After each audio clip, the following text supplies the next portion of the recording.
Okay, Gloria, go ahead. Great, thank you. I will call to order the Upper Arlington Public Library Board of Trustees meeting of Tuesday, May 8th. Is it 18th? I don't ever know the dates anymore. May 18th, 2021 at 5 p.m. We have a consent agenda. Do I have a motion to pass the agenda? So moved. Second. Any discussion? I know we have a resolution to thank Tracy Steele for her tremendous service to the library. And I loved the resolution, and she's just going to be very much missed at the library. So if you would, I don't know if you're still seeing her. Obviously, she left earlier this month. So I'll just add my appreciation. We'll pass that along. Okay, thank you, Kate. If there's no other discussion, all in favor? Aye. Aye. Any opposed? The motion passes. I don't see any public, so we'll pass on the public comments, and we will welcome Assistant Director Kate, if you will share your information with us. Sure. I would like to mention that we have hired a new year's services manager. Anna Marie Carlson will be coming to us from the Westerville Library, and she'll be starting with us on June 7th. So, oh wow, we know she's had big shoes to fill with Tracy's departure, but we're very excited to have her. She's been very involved in their Wizards and Wands big events, and I know we were very impressed with her during our interview process. So look forward to meeting her in the coming months, and we'll dump her right into summer reading and programming and all those good things we've got going on. Second thing was to look at the reopening schedule. We shared this with operations whenever last week, the week before, and we're moving right along. If we go down, this is an updated version 2. Lane Road opened just yesterday. It seems like a week ago now, doesn't it, everybody? But things are going well there. Again, a lot of positive words from our patrons. Glad to be able to come in again, browse for their own items. And that kind of thing. Miller Park is on schedule for June 7th. So we'll have a couple of big things happening on June 7th. We've got more furniture here available at Tremont since we last talked. We've got study tables and a few study carols and adult services. We got some chairs and media now. Next Monday, we shared with Bill about being able to go down to Reference and read newspapers again on Monday. So the Reference Department moves from their temporary home in the atrium back downstairs.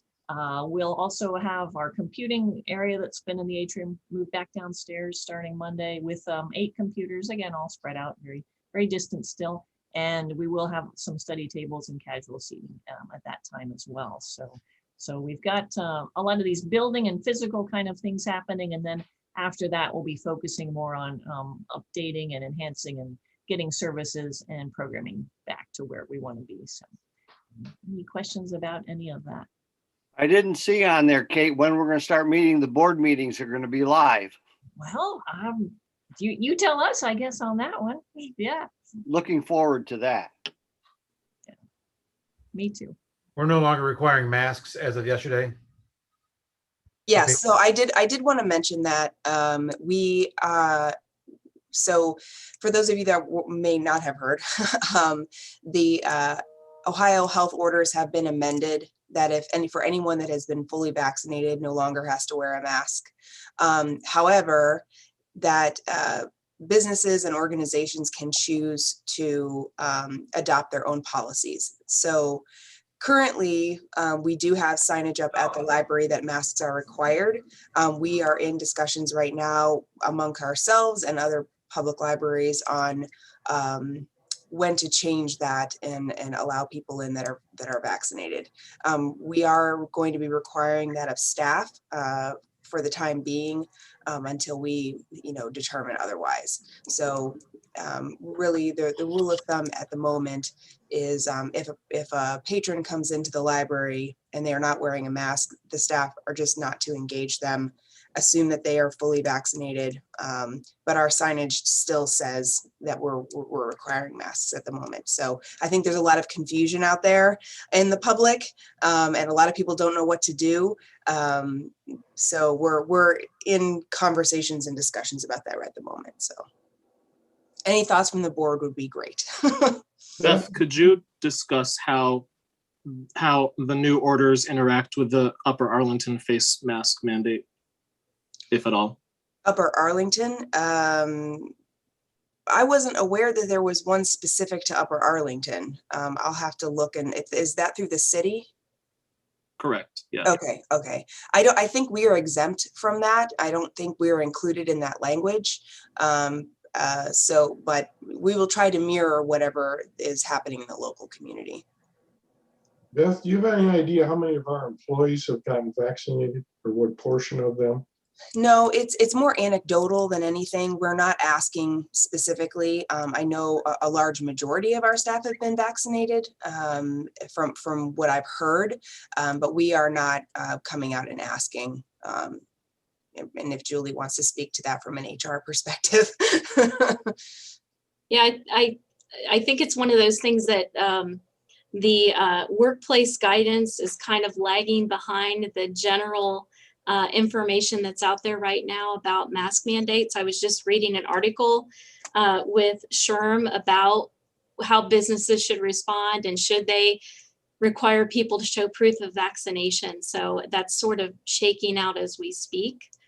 But we do know anecdotally that a lot of our staff were really excited about being vaccinated. And, we actually have whole departments that we know have shared that they're all vaccinated. So, I think that numbers wise, it'll be pretty high, but we haven't officially tracked it. I do know that there is one library that is offering, if their staff provide proof of vaccination, that they no longer have to wear a mask. But that's a library in Northeast Ohio. It's the only one that I know of that's doing that. Other questions or comments about that? It's relatively new news for us, so we're trying to navigate the best as that we possibly can. Well, I commend you for, just working with the other libraries, and certainly with, I didn't realize UA had a mask policy either, Stephen. So, I just thought they followed with, what the governor was saying. I do know in the schools, I think they're going to continue to do masks through the end of the year. Yeah. That's my understanding. But I think that's mainly because the young kids are not vaccinated. So,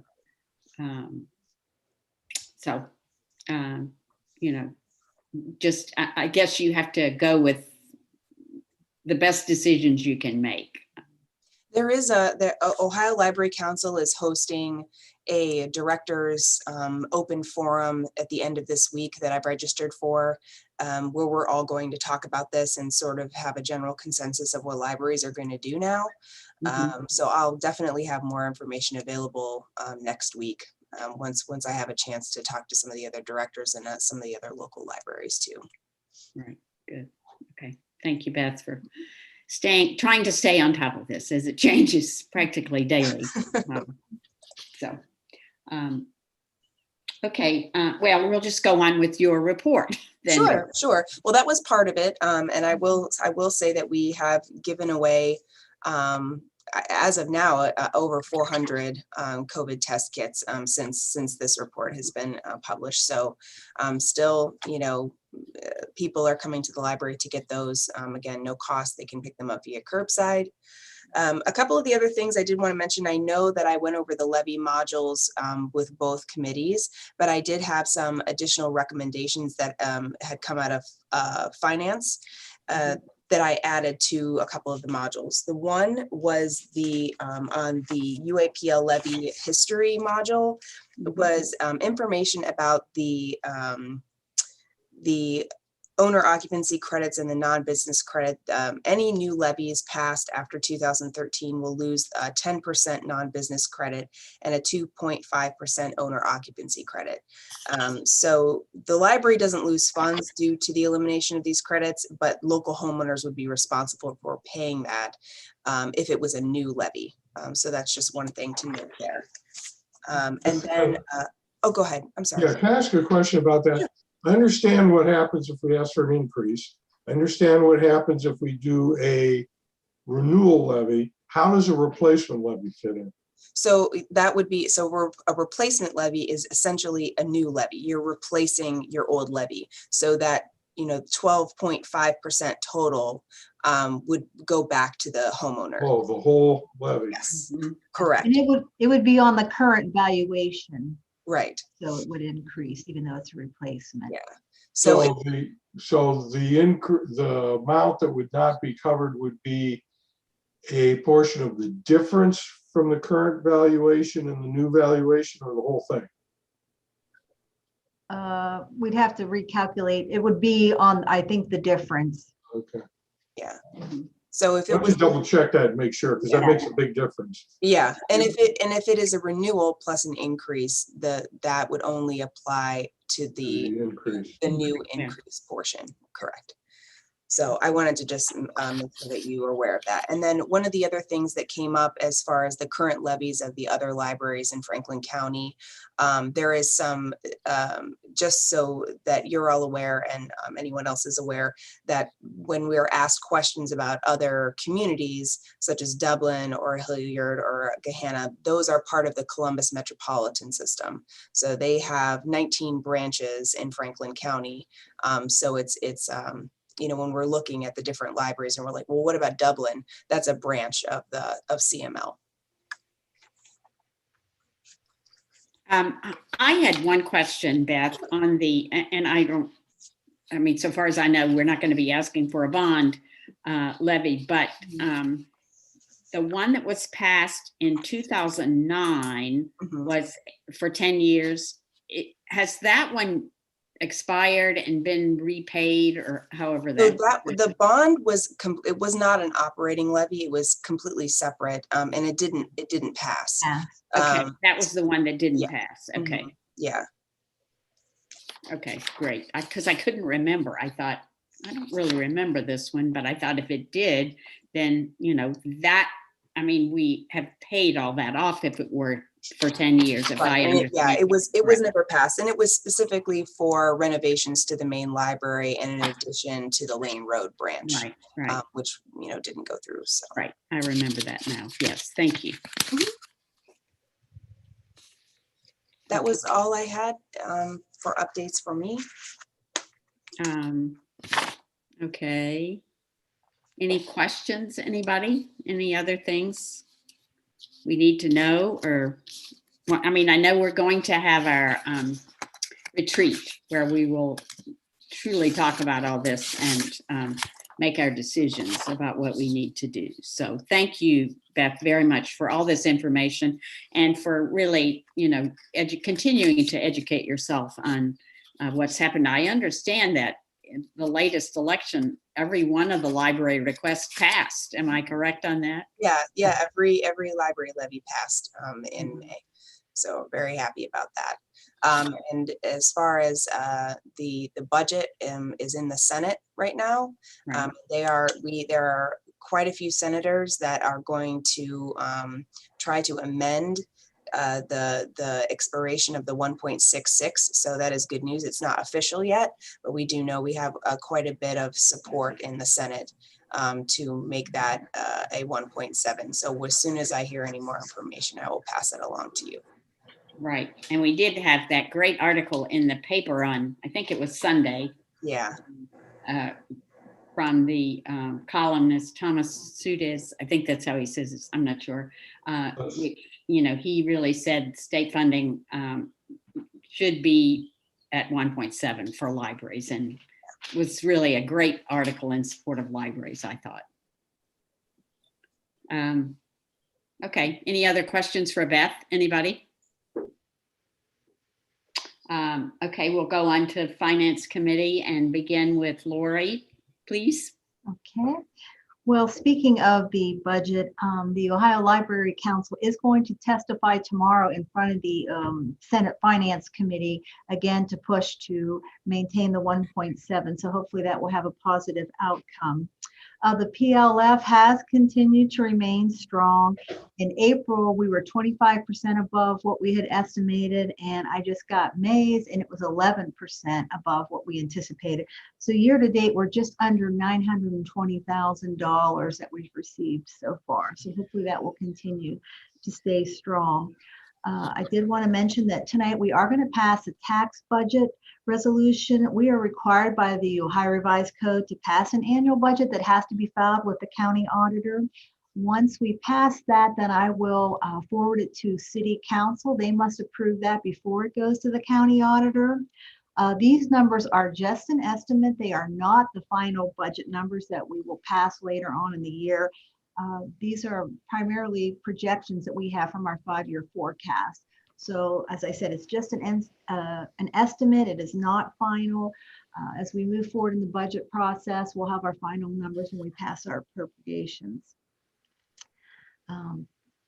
Kevin, if you want to go over the committee notes. Sure. Thank you, Lori. So the committee met last Wednesday on the 12th. We did go through the financial results, and as Lori mentioned, they continue to be very strong. We're well ahead of budget for the year, although we do expect that gap to close a little bit as we continue to hire. As Kate mentioned, there have been some recent hires and expect more of that going forward. We also looked at the levy modules that Beth went through and talked about those. And then we do have a couple of items of business for the board. One being the budget that Lori mentioned, the budget request. And then we also have an update to the credit card policy. So I think we can go ahead and go through those resolutions now. First resolution is on the budget request is on page 26. Mm-hmm. And the committee did review this, and we recommend that the board also approve this budget request. So Gloria, if you want to take us through that process. Okay. All right. Do I have a motion to pass the resolution of approval for the 2022 tax budget that we have to submit to the state? Moved. Second. Oh, thank you. Is there any discussion? Sounds like the Finance Committee went through this. Lori has explained, and what it is and why we have to do this, and it's in the packet. If there's no discussion, all in favor? Aye. Any opposed? The motion passes. Thank you. And did you want to talk about the credit card, Kevin, a little bit? Yeah, I'll just kind of give the synopsis, and Lori, if you have anything to add, certainly feel free to do so. But essentially, we're just tightening up the credit card policy and the custody of credit cards that the library has, to where those will be held in a safe and will need to be checked out and checked back in anytime they're used, with obviously receipts provided when the card comes back. So just updating some language in the policy there, again, to enhance internal controls around those. Right, and that was the result of state legislation. We had to update those, or? Yes, when we originally passed it in 2019, we were required. And at that time, we were allowing staff members to hold on to their credit card, but I've since changed that I'm maintaining custody of all the cards. So I wanted the policy to reflect the procedures that we're actually following. Right. And the committee reviewed these changes, and we recommend that the board support these as well. Okay. Then may I have a motion to pass the resolution to approve the credit card policy revisions? So moved. Second. Thank you. Any other questions or discussion? If not, all in favor? Aye. Any opposed? The motion passes.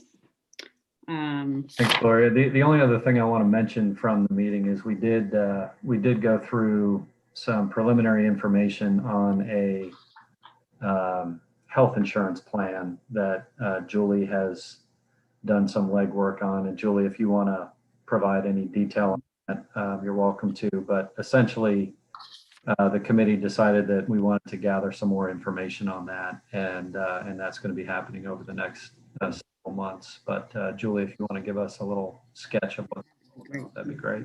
Sure. We have learned that we would be eligible to enroll in the Stark County Schools Council of Governments plan. It's a fairly large plan that's been around since, I think, 1987. It is a self-funded plan. They've got about 30 libraries in their group, along with quite a few other public entities. But what's really appealing about the plan, it is quite a richer benefit than what we offer currently. And you do have that buying power of having 50,000 lives in the plan. So, there is quite a bit more buying power there. We are in the process of trying to schedule a meeting with their superintendent, and that would be Lori, Beth, and I, to meet via Zoom and kind of talk about what next steps would look like. And then the finance committee has requested that we do a revised analysis with the reflection of assuming we get a 5% increase on our current plan, what that would look like side by side with the Stark County plan. Stark County is on a July 1 renewal date, so they already know what their rates will be for the 2021-2022 year. So yeah, we're continuing to pull together information and hope to present updated information to the Finance Committee next month. Great, that sounds wonderful. Sounds like something we've, especially Bill, I think, has been trying to get for a long, long time. I commend you all for continuing to search and, try to find out all that we can, and hopefully it's something we'll be able to join and benefit and enjoy the benefits. Julie, if I understand correctly, even though it's a richer benefit package, because of the benefits of being a larger group, we'll be able to get it for just as much, for either the same or less than we're paying now, and have more rate stability going forward. Correct. Yeah. And one of the things that we've, particularly in the administrative office, have really looked at is the added costs in our current plan for the success share that we pay to our broker, as well as the first dollar benefit. Those things would actually go away in the Stark County plan because it is, a PPO plan. And so we wouldn't have those associated costs, which actually makes it a more affordable plan for us. I would say one of the downfalls to the plan is because it's a consortium offering, we would have to transition all of our benefits with Stark County. And some of our ancillary benefits like dental and vision are actually quite a bit cheaper currently independently, as they would, if we move to Stark County, those do go up some. But I think that our staff, place the highest value on health insurance, really. We are in the process of preparing not a salary study, that's on my mind right now, a survey for our staff that are participating in the plan to kind of gauge interest and gauge how they would feel about transitioning to a different type of plan. So we've prepared that and we're getting ready to send that out to our staff by the end of the week. Great. Okay. Well, that sounds wonderful. Thank you so much, Julie, for all your work on this, and Beth too. I know you've been working on it. And I'm sure Lori's been involved, Kate as well. So thank you all for the study that's involved in making this possible change. Any other questions on any of these issues that the Finance Committee examined? If not, Peter, can you tell us about the Operations Committee meeting? Sure. We discussed same topics that we covered already today. We talked about the levy modules. We talked about the reopening schedule and the plan for not just reopening, but also providing additional services. I really don't have anything more to add. We've covered those both topics pretty comprehensively today with the board meeting. Great. Okay. Thank you. Any questions from anybody else about operations? If not, well, I guess for me, I'd just like to, express my appreciation to Tracy again for her service to our youth services department, and also to welcome Katie, who is our new staff member. I was in the library the other day and Beth introduced me to her. So I think everybody's really excited to actually have her back to the library. So it's great. And I'm excited to hear you found somebody for the youth services as well. So everything seems to be moving along nicely. And I would remind all of you about the June 1 ribbon cutting for the new youth. What should I call that, Beth? I forget. It's our early learning play area. Early learning play area, right.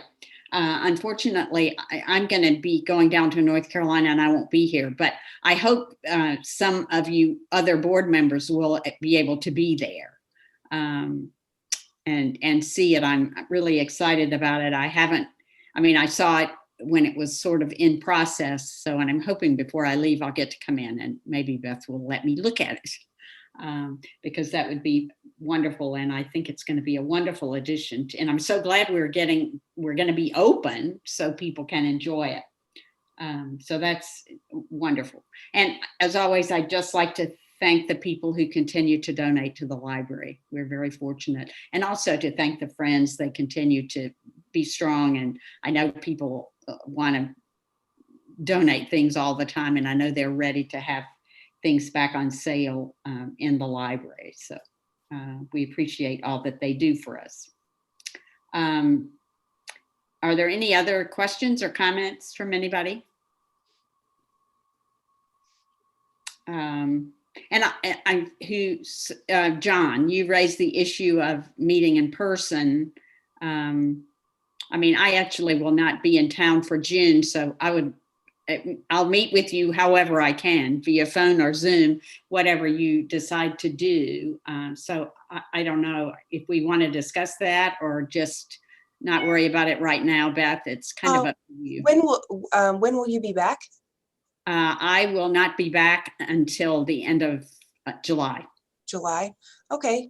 So maybe we can slate our in-person meetings for August. Beginning in August. Is that good with everyone? Yeah, that's fine for me. That sounds good. Okay. How did the rest of the board members feel about that? I'm Sounds fine good to with me. that. I think Yeah. just put it in the plans. Okay. Peter, you're okay with that?